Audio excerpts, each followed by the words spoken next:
नमस्कार, ANB news देख रहे हैं आप। मैं हूं आपके साथ पल्लवी राजपूत और इस बुलेटिन में आप सभी का स्वागत है। आइए रुख करते हैं खबरों का।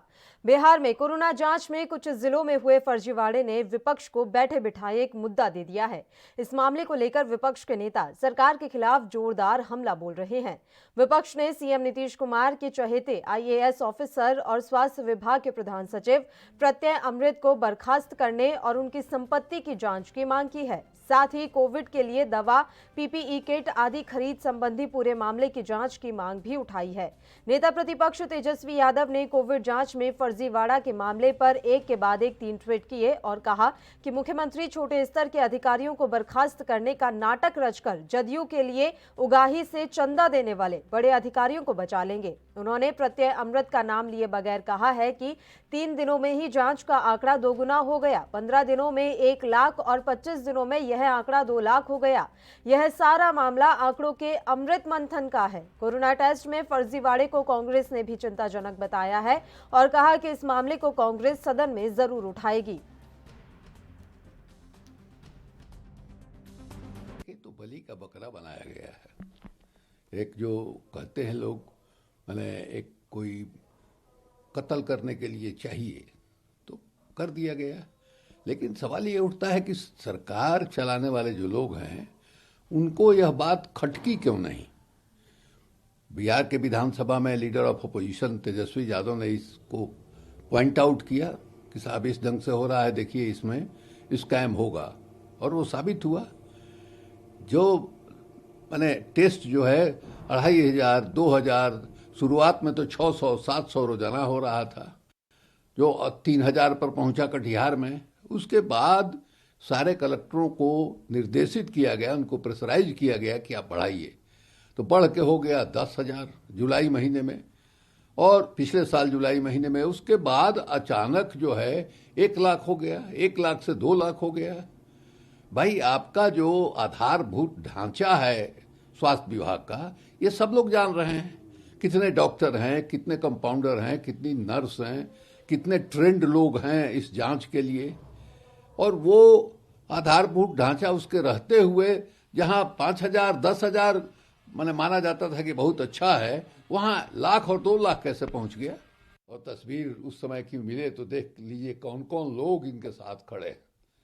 तो ये सब ढोंग है। एक मैंने अपने आप को पहले महात्मा साबित करना और एकदम गलत आधार पर बालू। तो बिहार से ये बड़ा मामला सामने आया है, जिसमें इस समय लगातार देखने को मिल रहा है कि विपक्ष किस तरीके से सत्ता पक्ष को घेरने का काम कर रहा है।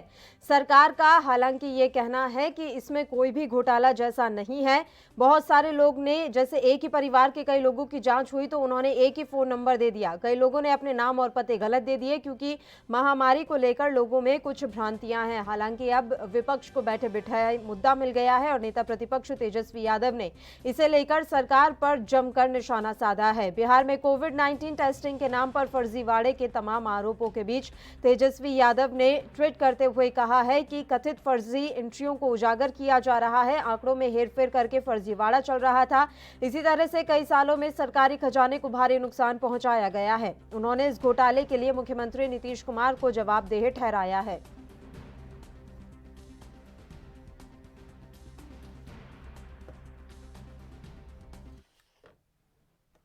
और चलिए इस मसले पर चर्चा की शुरुआत कर लेते हैं। इस समय 2 मेहमान हमारे साथ लाइव जुड़ गए हैं। अभय बिस्वास जी जो कि जेडीयू से हैं, इसके अलावा चितरंजन गंगन जी जो कि आरजेडी से हैं। दोनों ही मेहमानों का स्वागत है एएनबी न्यूज पर। सबसे पहले अभय जी आपके पास आना चाहेंगे। बिहार में ये टेस्ट घोटाले को लेकर जो बात लगातार सामने आ रही है, लगातार सरकार की किरकिरी हो रही है। ये बात कहा जा रहा है कि ऐसे ही कई सालों तक आप सरकारी खजाने पर भी डाका डालते रहे। सबसे पहले आपको बहुत बहुत धन्यवाद कि आपने मुझे जोड़ा और इस मुद्दे पर एक परिचर्चा आयोजित किया है। जैसा कि आप जानती हैं, नीतीश कुमार जी का जो एकमात्र लक्ष्य है, और उन्होंने बार बार कहा भी है कि हमारा एक ही मोटो है, किसी भी मामले में ना कोई दोषी बचेगा और ना कोई निर्दोष फंसेगा।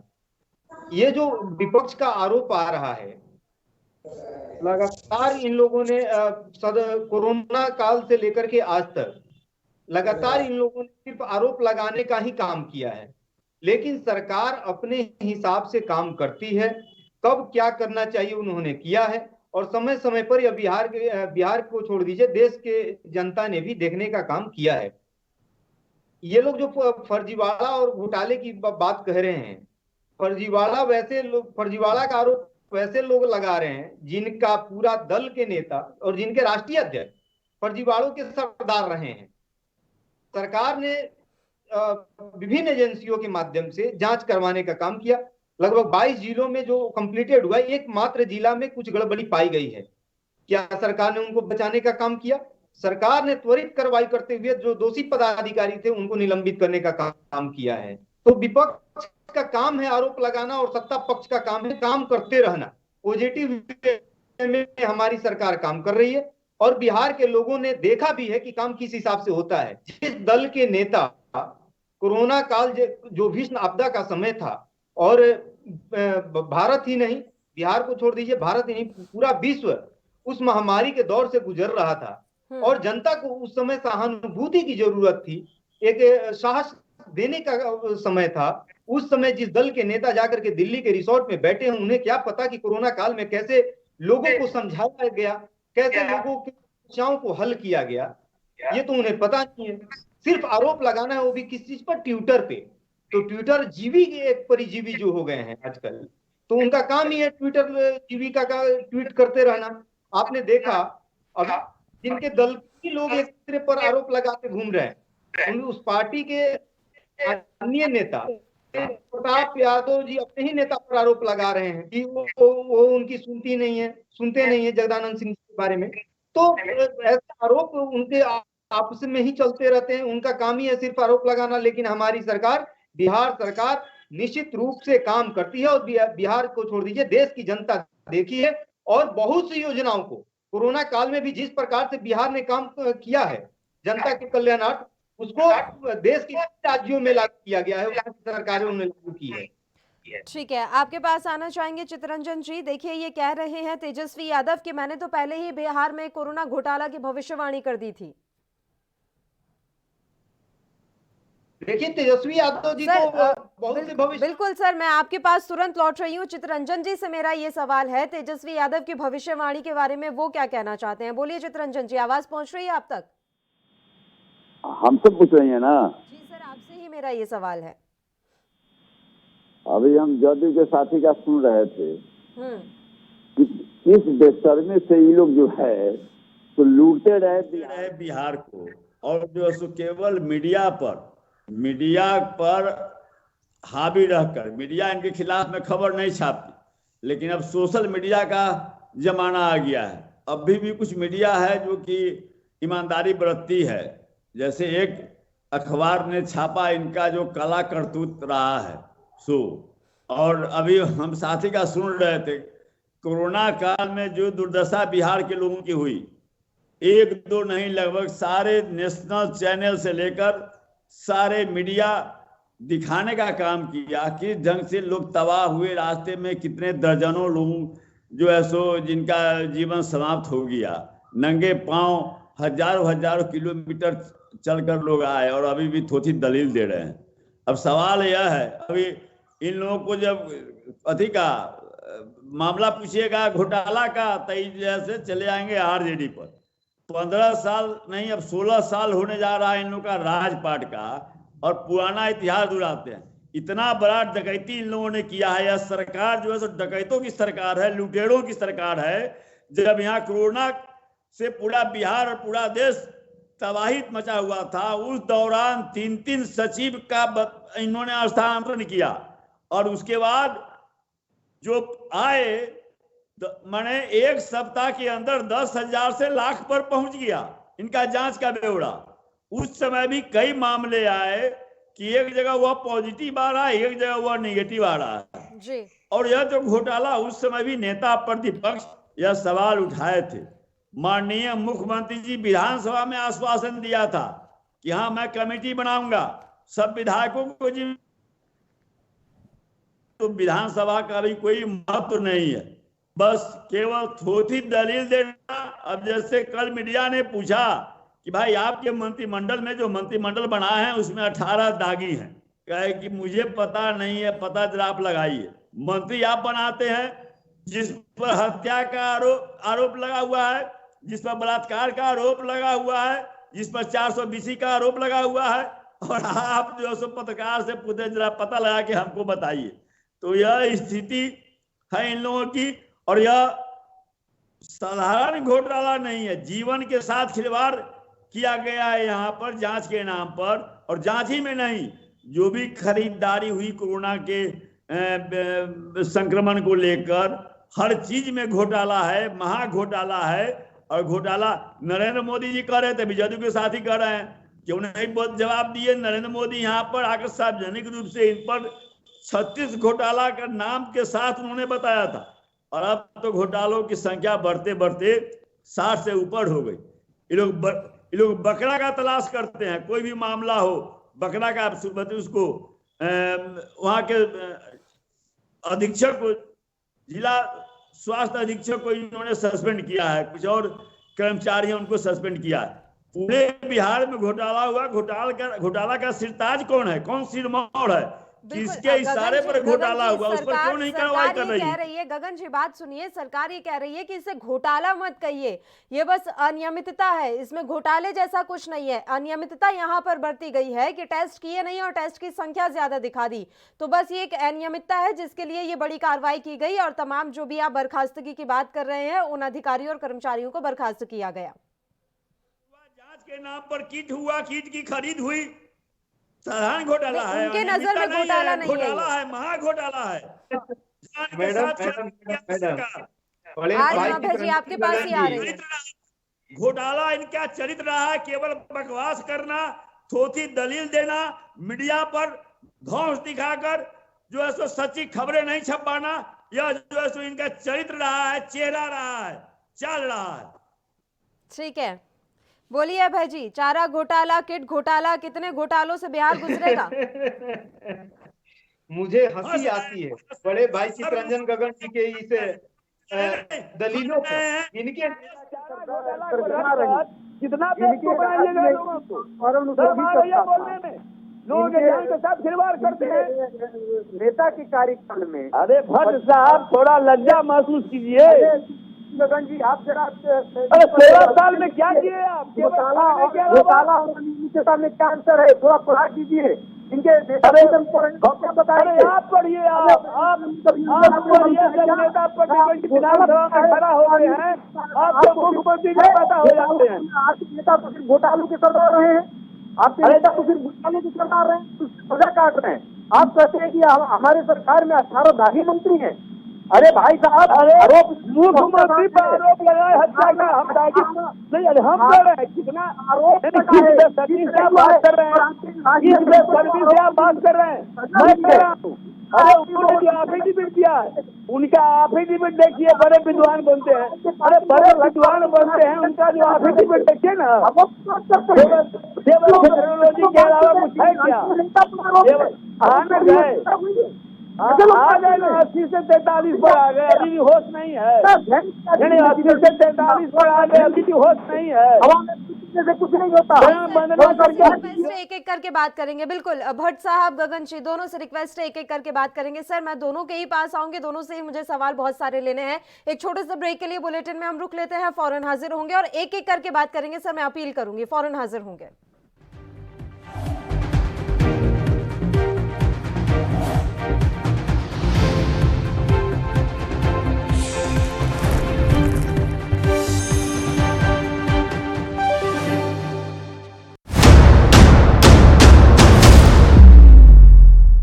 हक की बात दोपहर 12 बजे सिर्फ ANB न्यूज पर।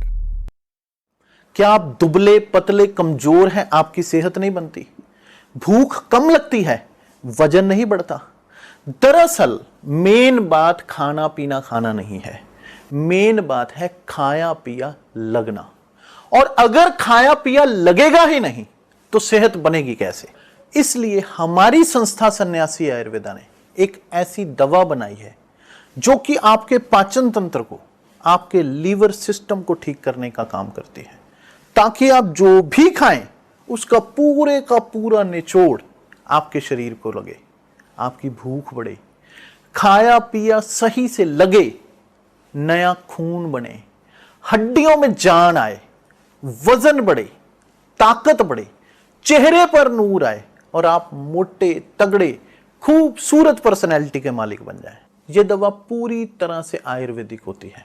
इसका शरीर पर कोई भी साइड इफेक्ट, कोई भी नुकसान या दुष्प्रभाव नहीं होता। लड़के लड़कियां दोनों इसका इस्तेमाल कर सकते हैं और पहले 15 दिन के अंदर ही आपको इसका असर महसूस हो जाएगा। सिर्फ 650 रुपए की पूरे 1 महीने की दवा होती है और आप इसे घर बैठे 01145454545 पर फोन करके दवा मंगवा सकते हैं।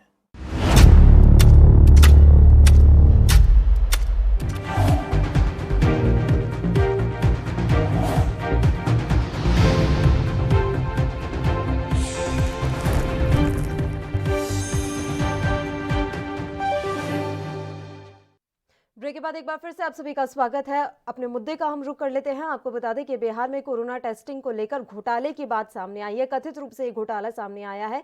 जितनी संख्या में टेस्ट हुए नहीं, उससे दोगुनी संख्या बता दी गई। इसके बाद से ही बिहार का सियासी माहौल गरमाया हुआ है। दोनों मेहमान लगातार लाइव हमारे साथ जुड़े हुए हैं। भट्ट साहब, आपके पास ही आना चाहेंगे। सर, तेजस्वी यादव ने जो कुछ भी ट्वीट में लिखा है, साफ तौर पर उन्होंने नाम तो नहीं लिखा, लेकिन प्रत्यय अमृत पर तमाम निशाने साधे हैं। साफ तौर पर कहा जा रहा है कि मास्टरमाइंड वही है इस घोटाले के। प्रत्यय अमृत जी पर एक भी मामला अगर सिद्ध हुआ हो जी, तो आदमी को समझ में आता, लेकिन अगर आरोप लगाना है तो सीधे तौर पर वो लोग लगा सकते हैं। आरोप लगाने की उन लोगों की छूट रही है। वो लोग सिर्फ आरोप लगाना जानता है, काम करना तो जानता नहीं है। 15 साल जब बिहार की जनता ने उन्हें सत्ता दिया था, तब तो उन्होंने कुछ काम किया नहीं बिहार के लिए। लेकिन अब जब मौका नहीं मिला है तो सिर्फ हल्ला हंगामा हुड़दंगई, यही इन लोगों की नीति और रणनीति रहती है। यह बिहार ही नहीं, पूरे देश की जनता ने देखा है कि किस प्रकार से नीतीश कुमार जी ने बिहार को सजाने संवारने का काम किया है। और आज बिहार कहाँ है, 15 साल पहले कहाँ था। कोरोना के मामले में अनियमितताएं कुछ बढ़ती गई हैं, कहीं कहीं का मामला सामने आया है। और जहां वो भी मात्र अभी तक जो आंकड़ा मुझे ज्ञात है, 22 जिलों में जांच हुई है और मात्र एक जिला में ऐसा नजर आया है जहां पर रिपोर्ट दिया, जांच नहीं करवाई हुई है। इनको तो पता ही नहीं है। जो हमारे बड़े भाई चित्रंजन गगन जी बैठे हैं कि अस्पताल अधीक्षक और सिविल सर्जन में जिले का पदाधिकारी का कौन है। मैं इसीलिए कहता हूँ कि आरजेडी के नेताओं को कभी कभी पढ़ लेना चाहिए और पढ़ करके डिबेट में आए तो अच्छा होगा। यही बात जहाँ से 2 गुने और 3 गुने की जो लोग करते हैं, बकरा खोलते हैं, टेस्टिंग का जो हल्ला मत कीजिए, हल्ला मत कीजिए। आप लोगों की चरित्र उजागर हो गई है चित्रंजन गगन जी, हल्ला मत कीजिए, थोड़ा सा बर्दाश्त कीजिए, बर्दाश्त करने की शक्ति अंदर में रखिए। मुख्यमंत्री बन गए, थोड़ा सा बर्दाश्त कीजिए। अरे अब तो मान लीजिए, इस प्रकार आपको हमला कर रहे थे। मैं अभी भी सबसे बड़ा दल हूँ, सबसे ज्यादा वोट हमको मिला है। भरम में नहीं रहिए, भरम में नहीं रहिए। तलवार चाट के मुख्यमंत्री नहीं कोई बनता है, तलवार चाट के मुख्यमंत्री बन गए। वस्त डिबेट अगर करना है तो कृपया शांति बना करके थोड़ा सा बर्दाश्त कीजिए ना। अभी तो हम चालू किए हैं। अरे आपकी तो इतनी पुड़िया बिहार की जनता के पास कह रहा है कि अब भी कम से कम ठोसी दलील देना बंद कीजिए। अब तक कम से कम होश में आइए, अब तक कम से कम वस्तु स्थिति को समझिए। सरकार का वही ट्विटर टीवी वाला बात करते हैं तो अच्छा नहीं लगता। बात करते हैं आप जैसे ना, आप जो है तो इतिहास के बासी पन्ना उलटिए। आप की और इतिहास के बासी पन्ना उलटिए। डिबेट में ना, जब बिहार को छोड़ दीजिए, पूरे देश में क्या किया 15 साल में लूटने के अलावा लुटेरों की राज बना दिए हैं। समूचा बिहार आपके पास ही लौट रही हूँ सर, उसके बाद आप अपनी बात रखिएगा। एक बार उनकी बात कंप्लीट हो जाने दीजिए, मैं तुरंत आपके पास ही लौटूंगी। चरित्र है, अल्लाह हुसैन से जरा बाहर निकलिए। बिहार की जनता भी बर्दाश्त नहीं कर रही है। पता है ना आपको, चुनाव में आपको यह जानकारी मिल गई होगी कि बिहार की जनता अल्लाह हुसैन नहीं पसंद करती है। और थोड़ा सा बर्दाश्त कीजिए। बिहार की जनता ने चुनाव में तो सुई आपको दिया है, उसको थोड़ा सा सहिए। अभी सहन शक्ति बढ़ाइए और थोड़ा सा स्वस्थ डिबेट में आइए। ऐसे ऐसे चिंताने से वर्षा नहीं होता ना, चर्चा नहीं, आप छोटी दलील देते रहिए, हम चुपचाप माने आपका बात सुनते रहे। नहीं, मैंने 2-3 दलील देते रहिए। 16 साल से आपकी सरकार है नीतीश कुमार की, और जो है 16 साल पहले का खिस्सा कहानी कीजिए और हम कहेंगे बहुत अच्छा। आप लूटे रहिए बिहार को, मैं कहूँगी आप बहुत। हम नहीं कह रहे हैं चितरंजन जी, आप भ्रम में है क्या? इसीलिए कहते हैं थोड़ा पढ़ा कीजिए। अमेरिका को मुख्यमंत्री क्या बोले थे, बिहार कहाँ था, कहाँ है? आप कहाँ हिला के लोगों को रख रहे हैं? अरे थोड़ा सा सोए मत रहिए, थोड़ा सा जगिए। आप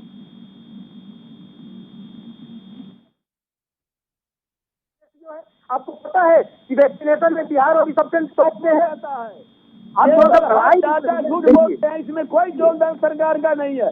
बिहार में रिकवरी हो रहा है, सरकार की कोई भूमिका नहीं है। सही बात की, बिहार के लोगों का इम्यूनिटी पावर है, अरे हमने सरकार की कोई भूमिका नहीं है। भारत सरकार कर रही है, या बिहार के लोगों का इम्यूनिटी पावर है, इसमें आपकी क्या भूमिका? आप तो लूटते रहे, कोरोना के नाम पर दोनों हाथ से लूटते रहे, अपना कोष भरते रहे, लोगों को बरगलाते रहे, आज भी बरगला रहे हैं। विधानसभा में झूठ बोलने का काम किया। विधानसभा में मुख्यमंत्री जी बोले क्या कमेटी बनाएंगे, क्यों नहीं कमेटी बनाए?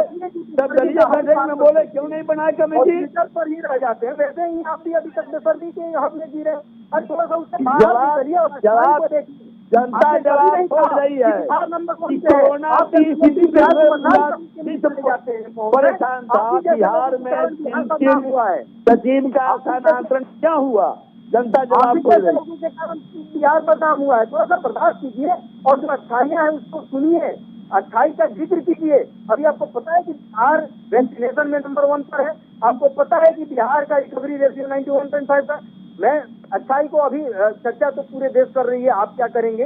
लेकिन खैर छोड़िए, आपने जो प्रश्न किया था मैं इस पर आता हूँ।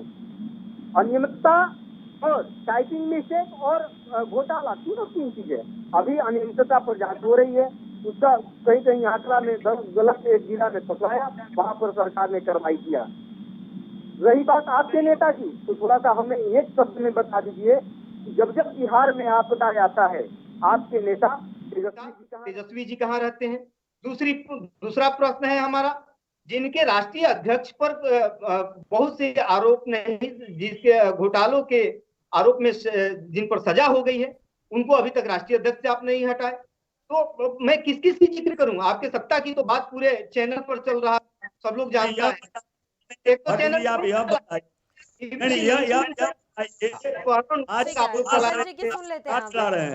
और 16 साल के पहले का कहानी आप बता रहे हैं। आप तेजस्वी यादव से पूछ रहे हैं मुख्यमंत्री कै दिन निकले घर से, बताइए तो पहले। मुख्यमंत्री उस कोरोना काल में सारे राज्य के मुख्यमंत्री, क्या उस समय बिहार में काम नहीं हो रहा था? वहां से डायरेक्शन नहीं किया जा रहा था? आपदा के समय बिहार सरकार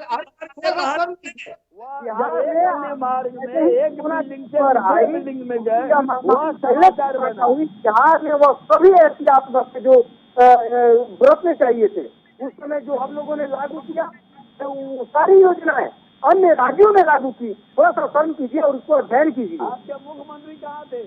आपके मुख्यमंत्री कहाँ कै दिन निकले? मुख्यमंत्री अगर बिहार में घूमते रह पूरे कोरोना काल में आपके मुख्यमंत्री घर से बाहर निकले, बिल्डिंग से बाहर। आपके डिप्टी सीएम निकले घर से बाहर। थोड़ा सा काम करने की प्रवृत्ति लाइए ना, बेशर्मी वाली काम करने, झूठ बोलने की लड़का ट्विटर पे नहीं लिखते थे ना, वो काम करते थे, समीक्षा करते थे और जो आवश्यक बिहार के कल्याण के लिए निर्देश था वो देते थे। आपके नेता जैसे सिर्फ ट्विटर पर बैठ करके स्पीच नहीं करते थे मॉर्निंग में बैठ करके और जा करके दिल्ली में सोए हुए नहीं थे। वो बिहार में आपके नेता रूल से बाहर निकले थे, वो भी आपके नेता थे हमारे नहीं।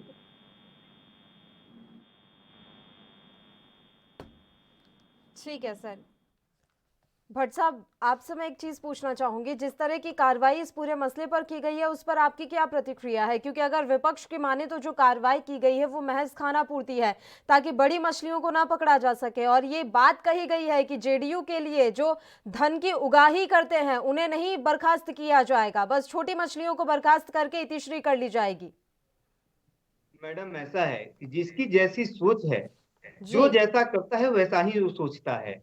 तो इन लोगों ने तो आजीवन वही काम किया है और वही उनकी सोच रह गई है। उससे थोड़ा सा बाहर निकलते तो थोड़ा सा समझ में आती।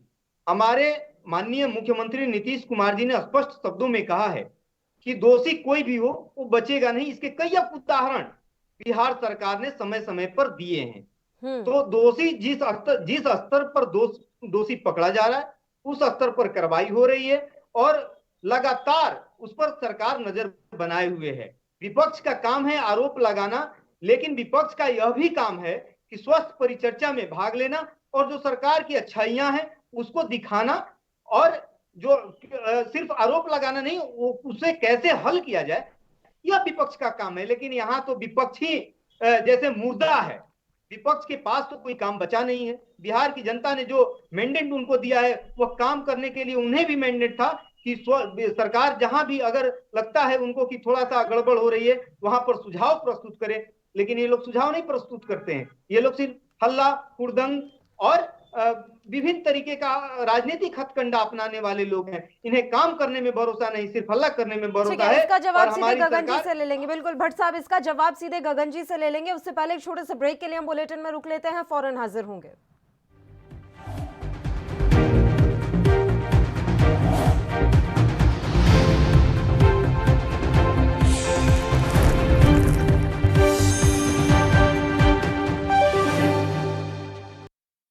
क्या आप दुबले पतले कमजोर हैं, आपकी सेहत नहीं बनती?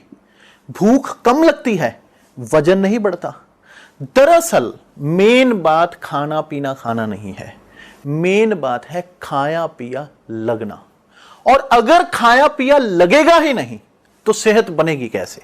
इसलिए हमारी संस्था सन्यासी आयुर्वेदा ने एक ऐसी दवा बनाई है जो कि आपके पाचन तंत्र को, आपके लीवर सिस्टम को ठीक करने का काम करती है, ताकि आप जो भी खाएं उसका पूरे का पूरा निचोड़ आपके शरीर को लगे, आपकी भूख बढ़े, खाया पिया सही से लगे, नया खून बने, हड्डियों में जान आए, वजन बढ़े, ताकत बढ़े, चेहरे पर नूर आए और आप मोटे तगड़े खूबसूरत पर्सनैलिटी के मालिक बन जाएं।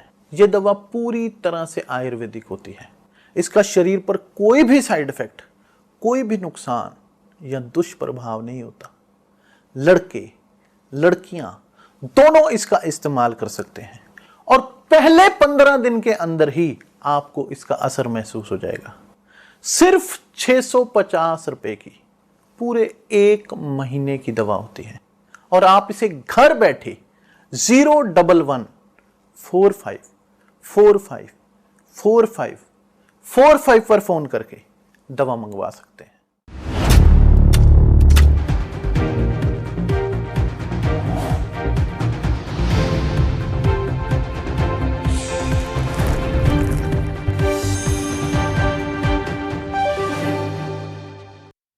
ब्रेक के बाद एक बार फिर से आप सभी का स्वागत है। सीधे मेहमानों का ही रुख कर लेते हैं। गगन साहब, सीधी सी बात है, क्या विपक्ष को बैठे बैठाए मुद्दा मिल गया है इसलिए अब इस मसले को जबरदस्ती खींचा जा रहा है, या वाकई में आपको लग रहा है कि इस मसले में कुछ ना कुछ गड़बड़ है? क्योंकि अब तो सदन में भी इस बात को उठाने की बात कह दी गई है।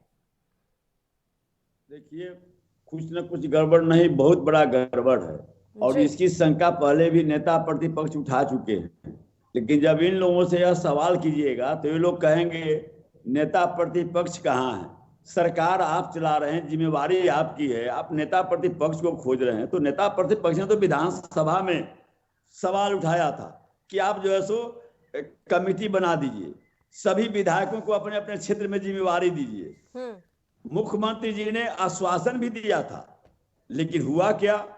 आखिर क्या मामला था, क्यों नहीं हुआ? बहुत दबाव के बाद मुख्यमंत्री जी ने सर्वदलीय बैठक बुलाई थी। उसमें भी आदरणीय नेता प्रतिपक्ष ने कहा था कि आप कमेटी बना दीजिए, सभी दलों को उसमें शामिल कीजिए जो मॉनिटरिंग करेगा। मुख्यमंत्री जी ने आश्वासन दिया, नहीं किया। क्यों नहीं किया? उसी काल में आपको याद होगा पीएमसीएच में एक डॉक्टर जो कि गलत करने के लिए तैयार नहीं हुआ, उसको नहीं गलत किया तो उसको हटा दिया गया और 2 दिन में पुनः उसको उसी जगह पर स्थापित किया गया।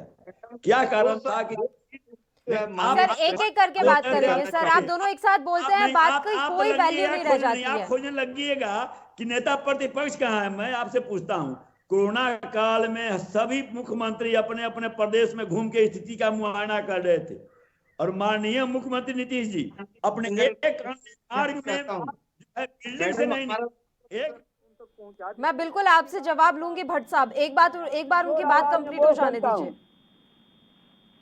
आप मेरी ये बात सुनिए जी। माननीय मुख्यमंत्री जी एक अन्य मार्ग में एक बिल्डिंग से दूसरे बिल्डिंग 3 महीना के बाद जब एक बिल्डिंग से दूसरे बिल्डिंग में गाड़ी पर चढ़ कर गए, वह समाचार बना और ऐसे लोग सवाल पूछ रहे हैं नेता प्रतिपक्ष से। शर्म आनी चाहिए इन लोगों को। राजपाट यह चला रहे हैं, किस्सा कहानी कहने लगेंगे 16 साल पहले का। अभी 16 साल से आप राज चला रहे हैं। इस मामले में आपकी उपलब्धि रही किस मामले में? आज जो है मैं तो चुनौती देकर कहा था कि बता दीजिए 15 साल में एक भी अगर गैंग रेप की घटना हो आप बता दीजिए हमको। और इधर अब पन्ना उलटिए, गैंग रेप ही नहीं, गैंग रेप के बाद मोतिहारी में उस नाबालिग लड़की को जिंदा जला दिया गया और उसके बाद में कहते हैं लॉ एंड ऑर्डर और सुचिता की बात करते हैं। एक मेवालाल चौधरी को निकाल दिया, आज जो 18 मंत्री मैं नहीं कर रहा हूँ, जो उन्होंने एफिडेविट दिया है उसके आधार पर बातें सामने आई है कि 18 मंत्री इनके जो है सो आरोपित हैं भिन्न क्रिमिनल केसेस में। और आप सुचिता की बात करते हैं, केवल अखबार छाप नहीं सकता है, मीडिया बोल नहीं सकता है, तो अगर अखबार छापेगा रिपोर्टर को जो है सो हिंदुस्तान भ्रमण पर जाना पड़ेगा, विज्ञापन बंद हो जाएगा। तो आप मीडिया का मुंह बंद करिएगा लेकिन लोगों का मुंह नहीं बंद कर सकते। आज 80 से आ गए, आधे 8 पर आ गए 43 पर, अभी भी इनको समझ नहीं है। आज भी अमित शाह और इनका नरेंद्र मोदी जी के कृपा पर मुख्यमंत्री बने हैं तलवार सहला के। आज भी जो है सुबह सर जी के साथ बात कर रहे हैं और सवाल उठाएंगे, बाबा आदम जी के कहानी और किस्सा सुनाने लगेंगे। आज भी बात करेंगे सुनीता का। कभी कहते थे कि मेरे चेहरे पर नेता प्रतिपक्ष तेजस्वी यादव विधानसभा का मुंह देखे हैं, तो नेता प्रतिपक्ष अपने चेहरे पर जब चुनाव लड़े तो उनसे ज्यादा दुगना वोट के मार्जिन से जीते। तब भी बेशरम के समान बात करेंगे। इन लोगों को इतना बड़ा घोटाला, सिंचन घोटाला हुआ, कहाँ अभी तक मुख्य आरोपी कहाँ पकड़ा गया? जवाब दें, कहाँ पकड़ा गया? तो केवल बलि का बकरा बनाते हैं, केवल बलि का बकरा खोलते हैं। अभी रुपेश का हत्याकांड में देखिए वो पकड़ के ले आए। चलिए सर, कानून व्यवस्था को अभी छोड़ देते हैं, कानून व्यवस्था के मुद्दे पर अभी बात नहीं करते हैं। अभी ये घोटाले ही देख लेते हैं जो एक के बाद एक इतने बड़े घोटाले बिहार में हो रहे हैं, पहले उन पर बात कर लेते हैं। भट्ट साहब, क्या बलि का बकरा बस छोटी मछलियों को बनाया जाता है? आखिर क्यों एक के बाद एक इतने बड़े घोटाले हो रहे हैं और पर्दाफाश नहीं हो पा रहा किसी का? गगन जी को बहुत आराम से सुन रहा था जी। अपहरण, बलात्कार, एक्सीडेंट, विकास, इन सभी बातों पर अगर विपक्ष राष्ट्रीय जनता दल के लोग बात करते हैं हास्यास्पद लगता है, क्योंकि यह किसी से छुपा हुआ नहीं था कि उस समय का बिहार क्या था, आज का बिहार क्या है। थोड़ा सा बोल लेने दीजिए ना। गगन साहब, लौट रही हूँ आपके पास, बात कंप्लीट हो जाने दीजिए सर। मैं दोनों से अपील कर रही हूँ कि एक एक करके बात करेंगे। आदत है नहीं, मैं अंतिम रूप में दो बातों पर आऊंगा। मैंने स्पष्ट रूप से मैडम कहा है कि जांच हो रही है और विभिन्न स्तर पर जांच हो रही है। जो दोषी होगा वो निश्चित रूप से उस पर कठोर से कठोर कार्रवाई होगी और जो निर्दोष होगा वो फंसेगा नहीं। अब इससे ऊपर मैं 2 सवालों का जवाब अपने बड़े भाई चितरंजन गगन जी से लेना चाहता हूँ।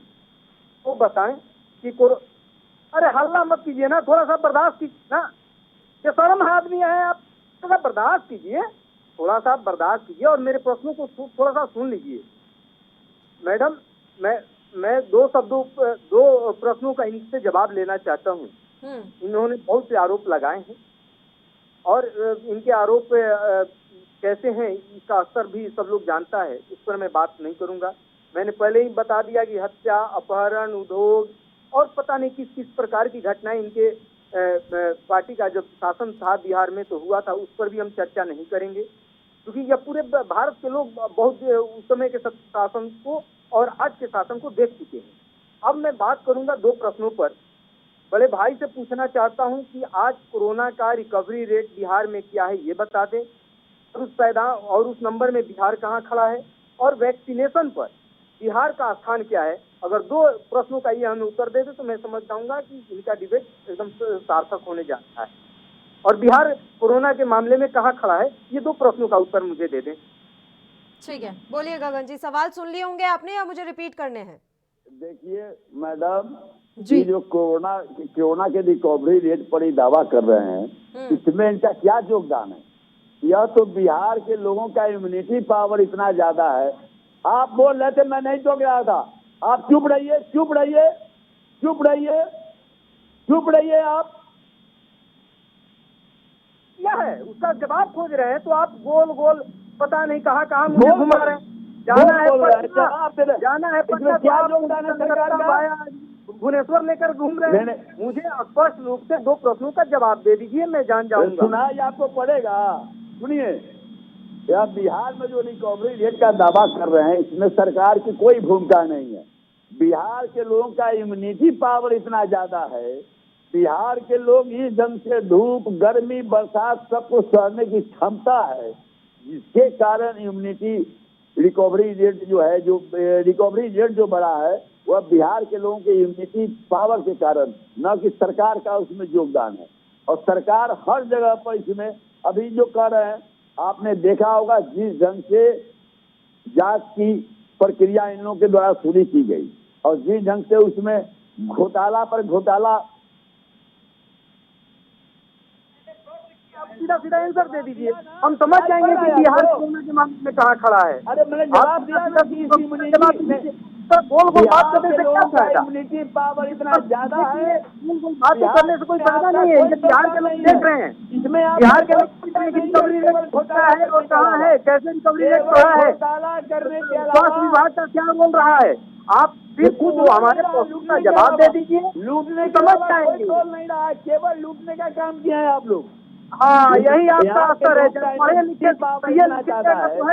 बिना पढ़े आ जाना है डिबेट में। थोड़ा सा आंकड़ा लेकर के आते तो फर्स्ट डिबेट में मजा आता।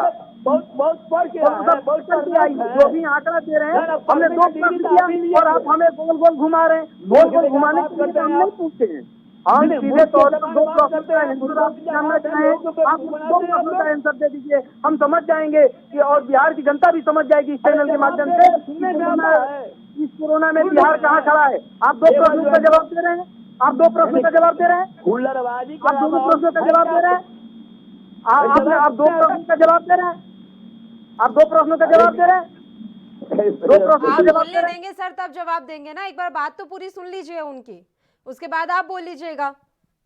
उनके हिसाब से सिर्फ घोटाला हुआ है और कुछ नहीं हुआ है, और आप जो बात कर रहे हैं रिकवरी रेट की, उनके हिसाब से इम्यूनिटी पावर बिहार के लोगों का ज्यादा है, इसलिए रिकवरी रेट हमारे यहाँ अच्छा है। यही अवसर इनकी है डिबेट का ना, डिबेट का यही इनका अवसर है। अगर अच्छा ही हुआ तो बिहार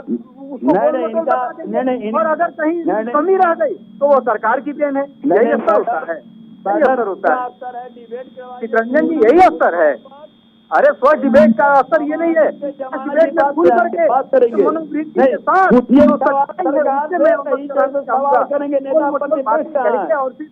और किसी भी तरह तोड़ मोड़ के किसी को रखते रहिए, घोटाला हुआ है। सर देखिए, समय की कमी वैसे ही हमारे पास, इसलिए दोनों से रिक्वेस्ट कर रही हूँ एक एक करके बात कर लीजिए, और एक एक कोई लॉजिकल बात दोनों की तरफ से आ जाएगी तो अच्छा रहेगा सर।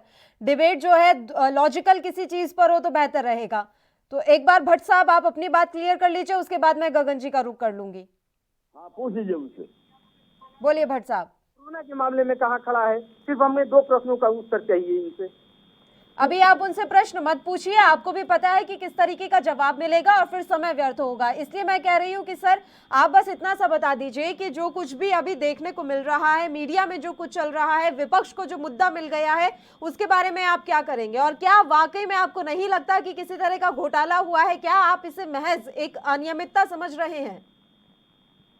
सरकार एजेंसियों के माध्यम से जांच करा रही है अभी तक 22 जिलों में एक जिले में अनियमितता सामने आई है। ये अनियमितता है, घोटाला हमारी सरकार करती नहीं है और आज तक 16 साल लगभग सत्ता को होने जा रहे हैं, आज तक कहीं भी घोटाला का आरोप लगा नहीं है और ना घोटाला सिद्ध हुआ है। सरकार निश्चित रूप से, क्योंकि बहुत से लोग, विपक्ष के लोग हल्ला कर रहे थे, तो सरकार भी चाहती है कि इसकी मैं जांच कराऊं और वह विभिन्न एजेंसियों के माध्यम से जांच करा रही है। जहां भी आंकड़ा एक जिला में या जो भी आंकड़ा में अगर जहां भी एजेंसी बताएगी कि यहाँ पर कमी रह गई है या यहाँ गलती हुई है, उस स्तर पर जांच करके और जो कार्रवाई है वह सरकार करने का प्रयास कर रही है, कर भी रही है, वो दिख भी रहा है। यह किसी के ना दबाव में हो रहा है और ना किसी के कहने पर हो रहा है। यह सरकार का अपना काम है, वह उसको जांच कर रही है। इसमें कहीं कोई घोटाले की बातें अभी तक सामने नहीं आई है, क्योंकि यह एक एपिडेमिक था और बिहार उस महामारी के दौर से गुजर रहा था। तो उस समय बिहार सरकार का एकमात्र लक्ष्य था लोगों को सुविधा देना, लोगों को स्वास्थ्य सुविधाएं मुहैया कराना और अच्छा से अच्छा जो कल्याणकारी योजनाएं हैं उसको धरातल स्तर तक ले जाकर के जनता को लाभ पहुंचवाना। इसके अलावा बिहार सरकार का अभी कोई ये इशू नहीं है और ये विपक्ष का जो भी रहता है वो सिर्फ आरोप ही रहता है, वह सब सिद्ध नहीं होता है। अगर इन लोगों में है तो ये लोग थोड़ा सा सिद्ध करके दिखा दें। हमारी सरकार अगर उस पर कार्रवाई नहीं करे तब हम लोग दोषी हैं। ठीक है, अब बोलिए भट्ट साहब। माफ कीजिएगा गगन जी, अब आप अपनी बात रख लीजिए सर। मैडम, अनियमितीकरण घोटाला नहीं, अनियमितता है। तो अनियमितता क्या घोटाला में नहीं जाता है? और अनियमितता के लिए जिम्मेवार कौन है? पहली बात। दूसरी बात, इनको जानकारी नहीं है, जदयू की तरफ से आए हैं डिबेट में, ये कह रहे हैं कि जांच चल रही है, 22 जिलों में जांच हो गई है। मुख्यमंत्री का बयान आता है कि कल मुख्यमंत्री का बयान आया है कि मैं पूरे बिहार में इसका जांच करवाऊंगा। कहीं कोई जांच सरकार की ओर से चल नहीं रही थी और न इनके जांच में यह मामला आया है। यह तो एक अखबार वाले ने एक जिला के 2 प्रखंडों का सर्वे किया और उसके आधार पर रिपोर्ट छपी अखबार में और उसके बाद तब यह मामला प्रकाश में आया है। अगर हम लोग यह बात कहते, तेजस्वी जी ने काफी पहले विधानसभा के सत्र के दौरान विधानसभा में यह सवाल उठाया था कि जो 10,000 था एक कैसे जो है सो एक सप्ताह में लाख पर पहुंच गया। इसलिए उन्होंने सवाल उठाया था और मुख्यमंत्री जी ने आश्वासन दिया था विधानसभा में कि मैं कमेटी बनाऊंगा, हर विधायक को मैं जिम्मेवारी दूंगा तेजस्वी जी के सवाल पर कि हाँ, हर विधायक अपने अपने क्षेत्र में इसका मॉनिटरिंग करे। लेकिन वैसा हुआ नहीं और यह जांच नहीं हुआ है। अखबार में आया है एक जमुई जिला के, आप भट्ट साहब चुप रहिए कृपया, आपको जानकारी नहीं है। मुख्यमंत्री सच बोलते हैं कि आप सच बोलते हैं, कि वो झूठ बोल रहे हैं कि आप झूठ बोल रहे हैं? कल माननीय मुख्यमंत्री जी ने कहा है कि मैं इसका जांच करवाएंगे। जांच जिन्होंने चोरी किया, जिन्होंने घपला किया, घोटाला किया, जांच वही करेंगे। और अगर जब अखबार में यह बात आई जमुई के बारे में और 2 प्रखंड के बारे में जो रिपोर्ट छपी, यहाँ से आप 10 0 अंक का जो मोबाइल नंबर दिया गया, वह उसके बाद बगैर जांच के आपने सिविल सर्जन को सस्पेंड कैसे कर दिया? बगैर, अगर आप नहीं महसूस करते हैं तो आपने सस्पेंड कैसे क्यों कर दिया? अगर सिविल सर्जन को आप सस्पेंड करते हैं तो फिर स्वास्थ्य कमिश्नर को सस्पेंड क्यों नहीं, जो उसका संरक्षक है, जो मैं उसका मेन है? फिर हेल्थ मिनिस्टर को क्यों नहीं? फिर मुख्यमंत्री जी को क्यों नहीं, जो जाकर राष्ट्रपति से जो पुरस्कार ले आई इस घोटाला के नाम पर? इसलिए यह बहुत बड़ा घोटाला है और घोटालों की सरकार है। केवल लीपापोती करना और पुराने इतिहास को कह के लोगों का जमाना बंद कर देना, मीडिया को धौंस, विज्ञापन का धौंस दिखाकर झूठी खबरें छपवाना, यही इन लोगों का पेशा रह गया है। और जो है भेद खुल चुका है और यह घोटाला एक नहीं। जवाब हमसे मांग रहे थे, जवाब देना कि नरेंद्र मोदी जी ने सार्वजनिक मंच से नीतीश जी पर 36 घोटाले का आरोप लगाया था। क्या वह गलत बोले थे? झूठा नरेंद्र मोदी या झूठा नीतीश कुमार? इसका जवाब दे भट्ट साहब। अगर इनमें हिम्मत है तो वह हिम्मत नहीं है। यह केवल जो है या कहते हैं कानून व्यवस्था ठीक है की। मैं सर, तो अब चुनौती अनियमितता है या घोटाला है ये तो अब जांच एजेंसियां जांच कर ही रही हैं, ये तो जांच का विषय ही है। लेकिन हम तो यही उम्मीद करेंगे कि अगर वाकई में कोई गड़बड़ी पाई गई है तो जो हकीकत में दोषी है उसको जरूर सजा मिले। यहाँ समय की कमी है इसलिए मैं आप दोनों को रोक रही हूँ। बहुत बहुत शुक्रिया तमाम चर्चा के लिए आप हमारे साथ जुड़े। तो आपको बता दें कि बिहार में विपक्ष को बैठे बैठाए एक मुद्दा मिल गया है। बताया जा रहा है कि कोरोना की जांच में बड़े स्तर पर, बड़े पैमाने पर अनियमितता हुई है।